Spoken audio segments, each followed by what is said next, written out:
Hey guys, welcome back to my channel. आज की इस वीडियो में हम एक पोयम को एक्सप्लेन करने वाले हैं जिसका नाम है ऑन हिज ब्लाइंडनेस। इस पोयम को जॉन मिल्टन ने लिखा है। जॉन मिल्टन इस पोयम के पोइट हैं। ऑन हिज ब्लाइंडनेस एक पर्सनल पोयम है जॉन मिल्टन की। इस पोयम में जॉन मिल्टन अपनी सैडनेस को एक्सप्रेस करते हैं क्योंकि वो बहुत कम ही एज में ब्लाइंड हो जाते हैं। तो इस पोयम में जॉन मिल्टन अपने ब्लाइंड हो जाने का दुख व्यक्त करते हैं। तो चलिए पोयम को स्टार्ट करते हैं। When I consider how my light is spent, poet कहते हैं कि जब मैं सोचता हूँ, कंसीडर का मतलब है सोचना, कि how my light is spent, how my light is spent का मतलब है कि किस तरह से मैं अंधा हो गया। तो पोइट कहते हैं कि जब मैं सोचता हूँ कि किस तरह से मैं ब्लाइंड हो गया। Era half my days in this dark world and wide, era का मतलब है पहले।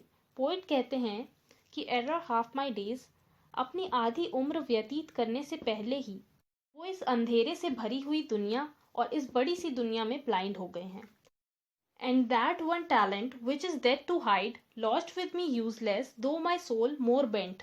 पोइट कहते हैं कि वो वन टैलेंट जो कि डेथ के बाद ही खत्म होता और जिसे मैं यूज नहीं कर पाया और मैं ओल्ड हो गया हूँ। पोइट के अंदर एक बहुत बड़ा टैलेंट था और वो टैलेंट था पोइट्री का। तो पोइट कहते हैं कि वो पोइट्री का टैलेंट जो डेथ के बाद ही खत्म होता वो अब यूजलेस पड़ा है और मैं इस टैलेंट को यूज नहीं कर पा रहा हूँ क्योंकि मेरी आईसाइट चली गई है और मैं ब्लाइंड हो गया हूँ। To serve therewith my maker and present my true account lest he returning child. Poet कहते हैं कि मैं अपने बनाने वाले यानी कि गॉड की सेवा पोइट्रीज लिखकर करना चाहता हूँ जिससे कि डेथ के बाद मैं गॉड के सामने अपना हिसाब रख सकूँ। लेस्ट का मतलब है कहीं ऐसा ना हो। तो पोइट कहते हैं कि कहीं ऐसा ना हो कि गॉड मुझे डेथ के बाद अपने टैलेंट को सही से यूज ना कर पाने की वजह से मुझे वो फटकारें। Doth God exact day labour light denied I fondly ask. Labour का मतलब है हार्ड वर्क। लाइट डिनाइड का मतलब है जब किसी पर्सन से आंखों की रोशनी ले ली जाए। तो पोइट उस टाइम गॉड से दुखी होकर सवाल पूछते हैं कि क्या गॉड ब्लाइंड पर्सन से मेहनत करने की आशा कर सकते हैं।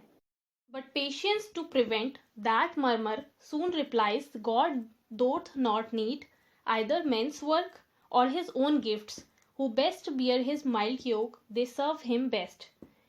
लेकिन फिर गॉड से की गई शिकायत को रोकने के लिए पोइट का पेशेंस कहता है कि गॉड को किसी इंसान के काम की ज़रूरत नहीं होती है और ना ही गॉड को उन गिफ्ट्स की ज़रूरत होती है जो उसने खुद इंसानों को दिए हैं।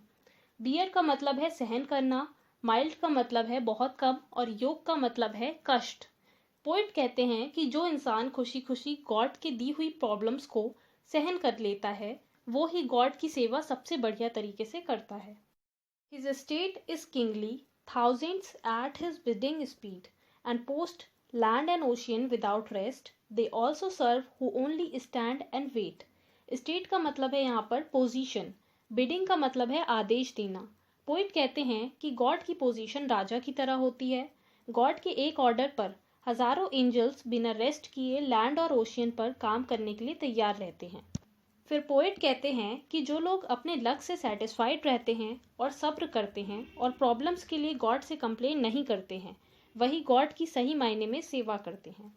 सो गाइज ये थी पोयम। आई होप गाइज आपके लिए ये वीडियो हेल्पफुल होगी। अगर वीडियो अच्छी लगे तो लाइक करें, अपने फ्रेंड्स के साथ शेयर करें और कमेंट में ज़रूर बताएं कि वीडियो कैसी लगी। और ऐसी ही और भी वीडियोस के लिए मेरे चैनल को सब्सक्राइब करें और साथ ही इंस्टाग्राम पर भी फॉलो करें। थैंक